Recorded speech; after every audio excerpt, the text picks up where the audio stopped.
Lighting source के बारे में आप जिक्र कर रहे हैं तो लाइटिंग सोर्स का प्रैक्टिस प्रोजेक्ट या असाइनमेंट पे आप हैं तो तब तो ठीक है।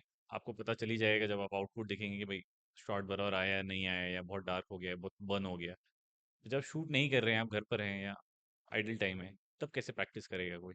सर मैं शुरू से नेचुरल लाइट्स देखता था। हम्म। मतलब ये बहुत ज़रूरी है, सबसे बेसिक ही अपने घर में होता है। हम्म। आप दरवाज़ा है, सूरज बाहर है, हम्म। तो सूरज की रोशनी कैसे गिर के कैसे वेव्स हम्म। बना रही है, राइट? ठीक है? वो एक छोटे से उस होल में से होके एक कैसे जा रही है? नाइस।